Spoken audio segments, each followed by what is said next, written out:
इस देश का गृह राज्य मंत्री अजय कुमार टेनी, क्या वो गुंडा नहीं है? उसके बेटे ने किसानों को कुचला नहीं है? एक पत्रकार को अपनी गाड़ी के नीचे रौंदा नहीं है? आप बताइए मुझे। कुलदीप सेंगर, चिन्मयानंद, स्वयं अमित शाह, ये कौन है?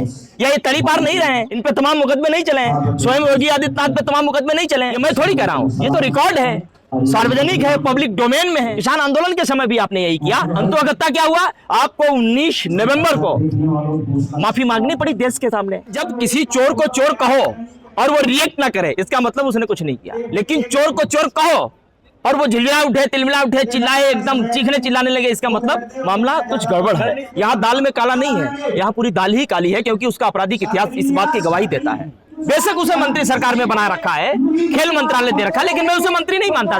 मैं उसको नंबर 1 का फ्रॉड मानता हूँ, बेवकूफ है, नंबर 1 का मूर्ख इंसान है। हमारी मांग सुप्रीम कोर्ट से थी, सुप्रीम कोर्ट ने हस्तक्षेप किया। एक बाहुबली पर हमने FIR दर्ज करवाई, हमारी पहली सफलता थी। सुप्रीम कोर्ट ने हमको एक रास्ता बताया कि आप लोअर कोर्ट जाइए, फिर हाई कोर्ट जाइए, फिर आप सुप्रीम कोर्ट आइए। हम उस रास्ते से भी आगे जाएंगे, क्योंकि लड़ाई सिस्टम के खिलाफ है और सिस्टम को चलाने वाला बाहुबली है। 85 से ज्यादा FIR उस पे हैं, 38 से ज्यादा संगीन धाराओं में मुकदमे दर्ज हैं। टाडा एक्ट उस पे लगा, गुंडा एक्ट उस पे लगा, गैंगस्टर एक्ट उस पे लगा, यूपी गैंगस्टर एक्ट उस पे लगा, तमाम धाराओं से लैस, और फिर भी वो जो है स्वतंत्र है। मीडिया के सामने आकर के बड़ी बड़ी बातें कर रहा है, लच्छेदार जो है शब्दों का प्रयोग कर रहा है, फूल जलूल भाषा का प्रयोग कर रहा है। तो ऐसे सिस्टम को चलाने वाली मानसिकता के साथ हमारी लड़ाई है, और इतनी आसान नहीं है वो लड़ाई, इतनी आसान नहीं है। इसलिए हमें वो जो है लड़ाई बहुत धैर्य के साथ, बहुत मजबूती के साथ और बहुत संयम के साथ लड़नी पड़ेगी। आपने देखा आज 17वां दिन है। इस 17 दिनों में ही हमें बारिश ने भी खलल डाली, धूप ने भी खलल डाली, कई बार खाना भी नहीं था, हमारा सामान भी नहीं लाने दिया गया। बीती 3-4 दिन पहले, बीती रात जिस तरीके से पुलिस गुंडों की तरह आई, लाठीचार्ज किया, गाली गलौज किया, बदतमीजी की, अंतरराष्ट्रीय खिलाड़ियों के साथ, महिला खिलाड़ियों के साथ बदतमीजी की, ये तमाम चीजें हुई, लेकिन फिर भी हमारे नहीं, मजबूती के साथ बैठे रहे। हम आए थे तब अकेले थे, 5-7 लोग थे, आज 7,000 लोग हैं। हर रोज जो है यहाँ हजारों की संख्या में लोग आ रहे हैं, जा रहे हैं। ये लड़ाई कैसे मजबूत? हम तो अकेले ही चले थे, हमारे मजबूत हौसले थे, अडिग हौसले थे। धीरे धीरे कारवा बनता गया और लड़ाई और बड़ी होगी। प्रशासन आपके साथ है, सिक्योरिटी दे रही है, आप तो संतुष्ट है ना? प्रशासन हमारे साथ नहीं है, दबाव में है वो, क्योंकि उसने ताकत देखी है, वो जानती है कि इनकी ताकत क्या है। उसे मालूम है कि अगर अब की बार हमने कोई गलती करने की कोशिश की तो ऐसा नहीं हो कि जिस तरीके से किसान आंदोलन इस हुक्मरान को झुकाने के लिए दिल्ली को छावनी में तब्दील कर दिया था, फिर वो ऐसा नहीं हो जाए। और इसकी ताकत आपने कल देखी होगी। अरे जिस तरीके से जाति बनाम जाति का इसे इसको दिया जा रहा है, मोड़ दिया जा रहा है, आप इसको कैसे देखिए, इतनी गलत बात है, इतनी दुख और तकलीफ की बात है। इस देश का प्रधानमंत्री, क्या उसको एक जाति ने वोट दिया? क्या एक जाति ने समर्थन किया? क्या हिंदू ने वोट नहीं दिया, मुस्लिम ने वोट नहीं दिया, सिख ने नहीं दिया, ईसाई ने नहीं दिया, ब्राह्मण ने, क्षत्रिय ने, दलित ने, OBC ने, किसी ने वोट नहीं दिया? सबके वोट मिलने के बाद ही तो आप देश के प्रधानमंत्री बने हो। आपने 15 लाख की बात की, आपने बेटी बचाओ बेटी पढ़ाओ की, आपने अपना एजेंडा एक दिया, देखिए ये हमारे नारे हैं, ये चीज है, ये सोच है, तभी तो हमने आपको समर्थन दिया। और आप प्रधानमंत्री बन जाने के बाद, 8-9 साल सत्ता चलाने के बाद आप हर सवाल से नदारद हो जाओगे, गायब हो जाओगे। ऐसा तो नहीं हो सकता है। आपके कैमरे ने तब भी कवर किया था जब ये अपने वादे सुना रहे थे, आपके कैमरे तब भी कवर कर रहे हैं जब ये अपने सवालों से भाग रहे हैं। अगर मैं ये कहूं ये सवालों से भागने वाले प्रधानमंत्री हैं, तो इसमें कुछ गलत नहीं कह रहा हूं मैं। दूसरी बात, जब कोई बेटी या जब कोई बेटा जब मेडल जीतता है तो वो किसी राज्य के लिए नहीं जीतता, वो देश के लिए मेडल जीतता है। और किसी खिलाड़ी को मेडल मिलने के पहले उसको देश को मेडल मिलता है, खिलाड़ी को बाद में मिलता है। और जब वो मेडल मिल जाता है तो वो चाहे बेटा हो चाहे बेटी, वो देश की धरोहर होता है। और देश की धरोहर किसी जाति की नहीं होती, किसी धर्म की नहीं होती, किसी कौम की नहीं होती, वो देश की धरोहर होती। हर व्यक्ति को उस पर गर्व होता है, चाहे वो किसी भी प्रोफेशन का हो, किसी भी कल्चर का हो, किसी भी जाति का हो। और इस बात का काउंटर एक ऐसे भी मैंने दिया है, कई बार सवाल पूछा है प्रधानमंत्री और नरेंद्र मोदी से। मैंने एक सवाल पूछा कि आप जिस तरीके से इनको जाति के खेल में उलझाना चाहते हो, धर्म के खेल में उलझाना चाहते हो, राज्य के खेल में उलझाना चाहते हो, प्रधानमंत्री और गृह मंत्री दोनों लोग गुजरात से आते हैं, एक पर्टिकुलर जाति से आते हैं। क्या पूरा हिंदुस्तान आज इस बात को माने कि तुम एक पर्टिकुलर जाति के प्रधानमंत्री गृह मंत्री हो या पर्टिकुलर राज्य के गृह मंत्री प्रधानमंत्री हो? तो ये अपने आप में सवाल बहुत गलत है, इसका कोई न सर है न कोई पैर है।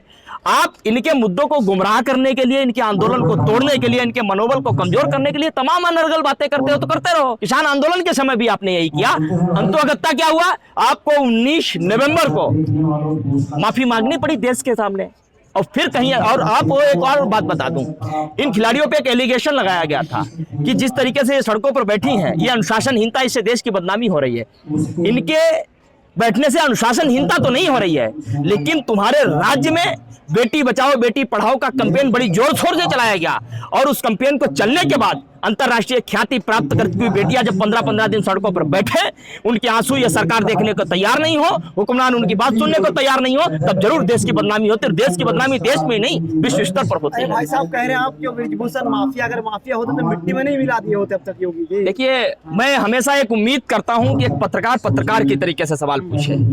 अरे मिट्टी में मिलाने के बाद जब योगी, मैं क्या कह रहा हूं, मेरी भी तो बात सुनो, मेरी भी तो बात सुनो। देखिए, वो जो मिट्टी है, शायद इससे पहले आपका किसी ने ऐसा जवाब नहीं दिया। वो मिट्टी जो है, उस मिट्टी का नाम जानते हो क्या है? वो मिट्टी भारतीय जनता पार्टी है। मिट्टी में मिलाते हैं जितने अत्याचारी, जितने बलात्कारी, जितने दुराचारी, पापाचारी, अनाचारी, वो जाते हैं और उस मिट्टी में मिलते हैं। उस मिट्टी से कोई एमएलए बन के निकलता है, कोई एमपी बन के निकलता है, कोई कुछ बन के निकलता है, कोई कुछ निकलता है। तो ये मिट्टी है तमाम। आज इस देश का गृह राज्य मंत्री, उसका नाम जानते हैं? अजय कुमार टेनी। वो कौन है? क्या वो गुंडा नहीं है? उसके बेटे ने किसानों को कुचला नहीं है? एक पत्रकार को अपनी गाड़ी के नीचे रौंदा नहीं है? आप बताइए मुझे। कुलदीप सेंगर, चिन्मयानंद, स्वयं अमित शाह, ये कौन है? या ये तरी पार नहीं रहे हैं? इन पे तमाम मुकदमे नहीं चले हैं? स्वयं योगी आदित्यनाथ पे तमाम मुकदमे नहीं चले हैं? ये मैं थोड़ी कह रहा हूं, ये तो रिकॉर्ड है, सार्वजनिक है, पब्लिक डोमेन में है। तो इसलिए मैं कहता हूं, जिसके चरित्र में दाग हो वो दूसरे के गिरेबान में झांका नहीं करते। लेकिन नेशनल मीडिया ईरानी इन सब मामलों में कुछ नहीं बोले। बिल्कुल सही कहा आपने, रजनी के मौत पर वो बिल्कुल सही कहा आपने। यहाँ से महज 4-5 किलोमीटर की दूरी पर प्रधानमंत्री नरेंद्र मोदी का घर है, महज 4-5 किलोमीटर की दूरी पर अमित शाह का घर है, महज 4-5 किलोमीटर की दूरी पर एक ऐसी महिला का घर है जो बात में वीरांगना हो जाती थी, रानी लक्ष्मीबाई बन जाती थी। आज उसे शर्म आती है यहाँ आने में, आज उसे शर्म आती है महिला के सम्मान में बात करने से। अरे मैं कहता हूं कि चुल्लू भर पानी में डूब के मर जाना चाहिए आपको। आपके घर में, ये दिल्ली आपका घर ही तो है, आपकी नाक के नीचे अंतरराष्ट्रीय महिला खिलाड़ी जब बैठी हैं, आपको यहाँ नहीं आना चाहिए था। अरे सही गलत की बात छोड़ दो, मैंने कई बार ये कहा है, सही गलत की बात छोड़ दो, इनसे आकर के कम से कम बात तो करो कि क्या दिक्कत है, क्या परेशानी है, क्या तकलीफ है। और बात इसलिए भी करो क्योंकि जब ये मेडल लेकर के आई थी तब तो आप दौड़े दौड़े आए थे फोटो खिंचाने के लिए, खाना खाया। प्रधानमंत्री नरेंद्र मोदी जी ने कहा था ये हमारी बिरादरी की है, ये हमारे परिवार की है, आपने तब श्रेय लिया। लेकिन जब ये तकलीफ में है, दुख में है, पीड़ा में है, तब काहे नहीं श्रेय ले रहे हो भाई? तब भी तो आप इनसे बात करो।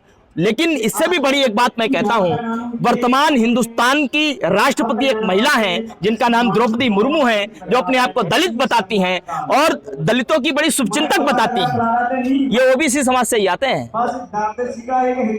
ये सरकार बड़ा प्रलाप कर रही थी ओबीसी समाज को लेकर के। मैं क्या कह रहा हूं, मैं इसीलिए कह रहा हूं, ये तमाम ऐसे सपूके छोड़ते हैं, उसमें मीडिया भी उलझती है, जनता भी उलझती है, हमारे तमाम पत्रकार साथी, हमें मालूम है कि आंदोलन 17 दिन चलता हो गया, हमारे तमाम पत्रकारों के साथ भी बदतमीजी की गई है, तमाम बोलने वाले लड़कों को भी उठाया गया है यहाँ से। मैं नहीं देख रहा हूँ, मैं भी देख रहा हूँ।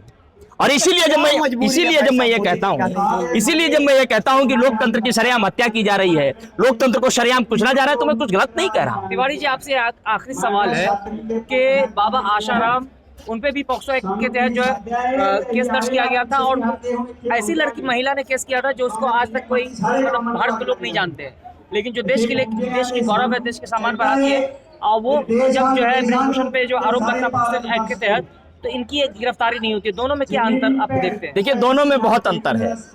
एक अंधविश्वास का विषय है, दूसरा बाहुबल का विषय है। अंधविश्वास भी जहां होता है वहां ऐसा होता ही होता है, आप बहुत अच्छी तरीके से जानते हैं। और हमारे हिंदुस्तान में अंधविश्वास तो सर चढ़ करके बोलता है लोगों के, और बाहुबल जहां होता है वहां लोग डर के मारे नहीं बोलते हैं, वहां अंधविश्वास के कारण नहीं बोलते हैं, बाहुबल के कारण नहीं बोलते हैं। लेकिन यहाँ जो मामला है, यहाँ मामला तो बिल्कुल सार्वजनिक है, खुल्लम खुल्ला है। देखिए, जब किसी चोर को चोर कहो और वो रिएक्ट ना करे, इसका मतलब उसने कुछ नहीं किया। लेकिन चोर को चोर कहो और वो झिलमिला उठे, तिलमिला उठे, चिल्लाए, एकदम चीखने चिल्लाने लगे, इसका मतलब मामला कुछ गड़बड़ है। और मैं कई बार कहता हूं, यहाँ दाल में काला नहीं है, यहाँ पूरी दाल ही काली है, क्योंकि उसका आपराधिक इतिहास इस बात की गवाही देता है। अपनी सेना वाले आज ब्रजभूषण के समर्थन में सभा कर रहे हैं यहाँ में। इस देश में तमाम वो लोग ब्रजभूषण के समर्थन में खड़े होंगे जो इस देश की महिलाओं से सम्मान प्यार नहीं करते, उनके इज्जत से इत्तेफाक नहीं रखते, उनकी आबरू से इत्तेफाक नहीं रखते। तमाम वो लोग खड़े होंगे और मैं इसलिए कहता हूं इन बेटियों के साथ पूरा देश खड़ा है, ब्रजभूषण के साथ सरकार खड़ी है, तमाम मानसिकता के लोग खड़े हैं जो ये सोचते हैं कि मैं बेटियों का शोषण कर सकता हूं, मैं बेटियों पर अत्याचार कर सकता हूं, मेरा कोई कुछ नहीं कर सकता।